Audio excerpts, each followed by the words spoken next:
আরজি করে নারকীয় কাণ্ডের প্রতিবাদে গাজলের কদুবাড়িতে ধিক্কার মিছিল অনুষ্ঠিত হলো সোমবার রাতে। সন্ধ্যা থেকে এদিন কদুবাড়ি মোড়ে মহিলাদের পাশাপাশি পুরুষেরাও জমায়েত হন। সেখান থেকে মিছিল শুরু হয়, গোটা গাজল শহর পরিক্রমা করে পুনরায় কদুবাড়ি মোড়ে এসে শেষ হয়। অসংখ্য মহিলা এবং পুরুষ মোমবাতি হাতে ধিক্কার মিছিলে অংশ নেন। রাত পোহালেই 28 আগস্ট এই দিনটি তৃণমূল কংগ্রেসের ছাত্র সংগঠনের কাছে বিশেষ তাৎপর্যপূর্ণ। প্রতি বছর 28 আগস্ট তৃণমূল ছাত্র পরিষদের প্রতিষ্ঠা দিবস পালিত হয় কলকাতায়।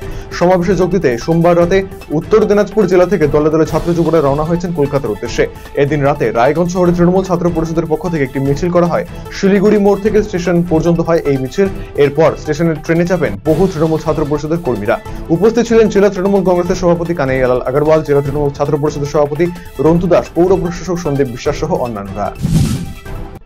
আরজি করে মহিলা চিকিৎসককে ধর্ষণ করে খুনের অভিযোগকে কেন্দ্র করে তোলপাড় গোটা দেশ। এই ঘটনার প্রতিবাদে মানিকচকে পথে নামল কংগ্রেস নেতৃত্ব। দোষীদের কঠোর শাস্তির দাবিতে সরব হন মানিকচক ব্লক কংগ্রেসের নেতা কর্মীরা। এদিন এই কর্মসূচিতে উপস্থিত ছিলেন কংগ্রেস নেতা মোত্তাকিন আলম, মতিউর রহমান সহ অন্যান্য নেতৃত্ব। বন্যা কবলিত মানিকচকের ভূতনির বিভিন্ন এলাকা পরিদর্শন করে ত্রাণ বিতরণ করা হলো মঙ্গলবার। এদিন বন্যা কবলিত এলাকায় পৌঁছে যান বিজেপি নেতৃত্ব। বন্যা কবলিত মানুষদের সঙ্গে কথা বলে তাদের সুবিধা এবং অসুবিধার কথা শোনেন তারা।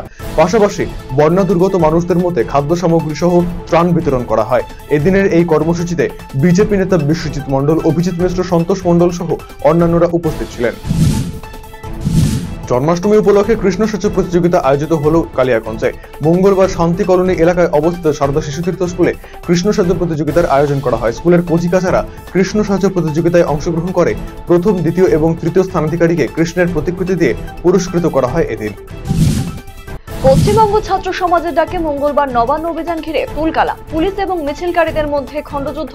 পুলিশকে লক্ষ্য করে ছোড়া হয় ইট এবং পাথর। সাঁতরাগাছিতে ব্যারিকেড ভাঙতে পাল্টা লাঠিচার্জ শুরু পুলিশের।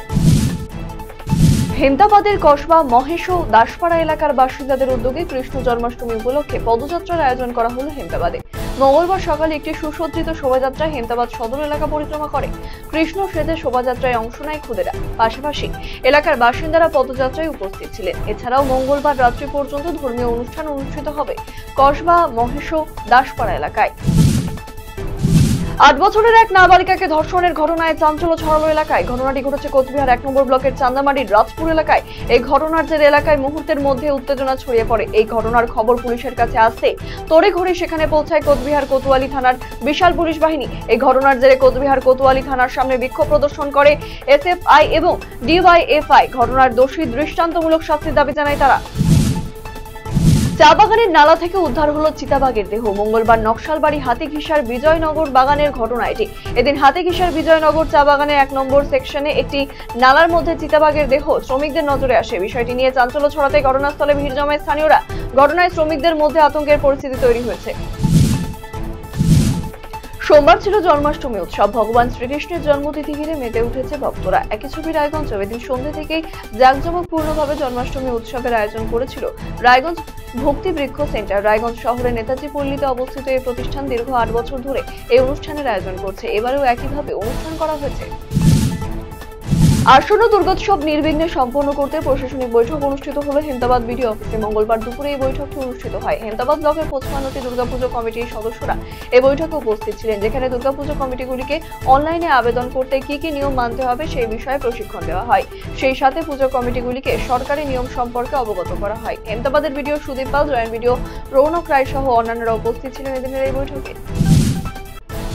প্রকাশ্য দিবালোকে বালুরঘাট শহরে টিউশন পড়তে আসা আদিবাসী কলেজ ছাত্রীকে শ্লীলতাহানির অভিযোগ উঠল পুরসভার এক অস্থায়ী কর্মীর বিরুদ্ধে। মঙ্গলবার সকালে চাঞ্চল্যকর ঘটনাটি ঘটেছে বালুরঘাট শহরের 11 নম্বর ওয়ার্ডে। খবর পেয়ে ঘটনাস্থলে আসে স্থানীয় কাউন্সিলর তথা বালুরঘাট পুরসভার এমসিআইসি বিপুল কান্তি ঘোষ। 2-4 থাপ্পড় ওই যুবককে মারেন তিনিও। পরে পুলিশে খবর দেন তিনি। এদিকে এই ঘটনায় বালুরঘাট থানায় লিখিত অভিযোগ দায়ের করেছে ওই কলেজ ছাত্রী। নবান্ন অভিযানে আন্দোলনকারীরা বাধাপ্রাপ্ত হতেই তাদের টার্গেট হতে পারে কালীঘাটে মুখ্যমন্ত্রীর বাড়ি। এবার কালীঘাটে মুখ্যমন্ত্রীর বাড়ির চত্বরে গার্ডওয়াল দিয়ে মুড়ে ফেলার কাজ শুরু করল পুলিশ।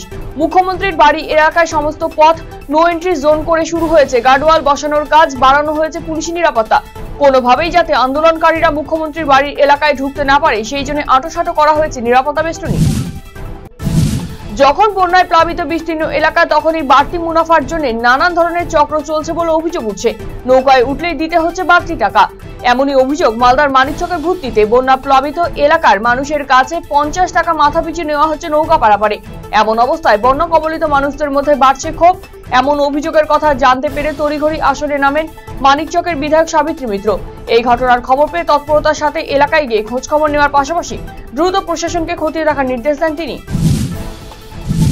পুজোর মৌসুমে রায়গঞ্জে এক্সপো মেলা ঘিরে মেতে উঠেছে নাপামর মানুষ, আর এর জেরে ক্ষতির মুখে স্থানীয় ক্ষুদ্র ব্যবসায়ীরা।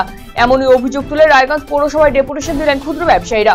মঙ্গলবার তারা মিলিতভাবে রায়গঞ্জ পৌর প্রশাসক সন্দীপ বিশ্বাসের কাছে ডেপুটেশন পত্র পেশ করেন। তারা ক্ষুদ্র ব্যবসায়ীদের দাবি নিয়ে প্রশাসনের সাথে আলোচনার আশ্বাস দিয়েছেন পৌর প্রশাসক সন্দীপ বিশ্বাস।